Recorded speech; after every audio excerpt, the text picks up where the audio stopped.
بسم الله الرحمن الرحیم. السلام علیکم ګرانو کتونکو، ګرانو مینوالو، محمد ابراهیم یم او یو ځل بیا ستاسو په خدمت کې حاضر یم. امید لرم چې به روغ جوړ یې. ګرانو کتونکو، دا نننۍ ویډیو ډېر اهم ایشو په باره کې ده. اوس لږ ساعت مخکې ما ته د یو نمبر نه کال راغی او هغې ما ته وویل چې یاره ته د موبیکش اکاونټ استعمالوې، ته دې مطمئن یې تا ته ته منټس درځي او که نه؟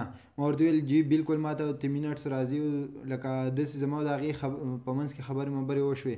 د هغې ما ته ویل چې یاره اوس موږ د زړې اکاونټ یې بندو او موږ نوی ویریفیکیشن یې کوو.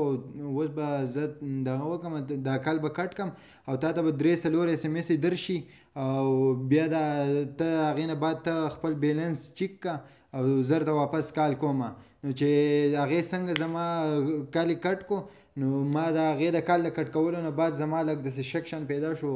لکه نن سبا خو د یو نمبر نه رینګ راشي چې یاره د بې نظیر انکم سپورټ نه او یا جیتو پاکستان نه تا 5 لاک روپۍ او 2 عدد موټر سایکل بایک تاسو ګټلي دي دا دي. نو زما په هغه باره کې لږ شک پیدا شو. نو ما کمپنۍ والا سره رابطه وکړه، هیلپ لاین والا سره. هیلپ لاین والا موږ ته ویل چې یاره موږ داسې چا سره رابطې نه کوو او دا فراډ دی، دا دوکه ده، تاسو ما ته دا نمبر ووایئ. ما هغې ته نمبر ووایو، خو هغه کس زه بالکل مطمئنه کړی یم او د 85 نه کم چې هغه د ایزي پیسه اکاونټ هغه خپل کوډ دی، د هغې نه موږ ته دغه هم راغلی، اس ام اس هم راغلی. زه یې بالکل مطمئنه کړم، په اعتماد کې واچولم.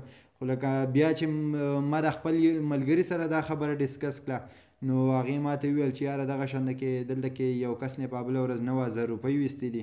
نو ګرانو کتونکو، داسې که چېرته تاسو ته کال مال راځي یا دغه تاسو ته وایي چې یاره دا طریقه وکړه، هغه وکړه، دا وکړه، نو لکه داسې کمپنۍ والا چاته رینګ مینګ نه کوي او دا هسې ستاسو ته فراډ کوي. بالکل سړی په اعتماد کې اچوي. زه هم بالکل په اعتماد کې اچولی وم.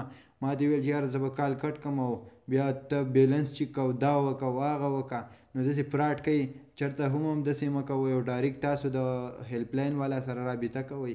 او زمونږ او ستاسو دپاره خو 100 روپۍ هم ډېرې زیاتې دي. که ستاسو نه چېرته کې 2000 او 3000 او 4000 5000 روپۍ وباسي، نو لکه دا خو موږ ډېر په محنت باندې ګټو.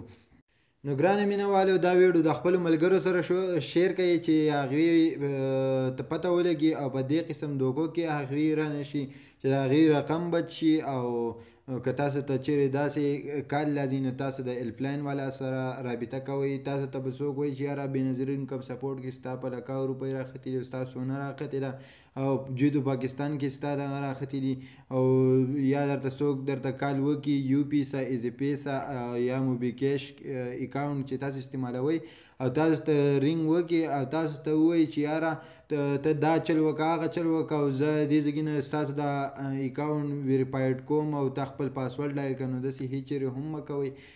ستاسو اکاونټ چې وي نو دا د مخکې نه ښه برابر وي او تاسو د هیلپ لاین والا سره په دې باره کې رابطه کوئ.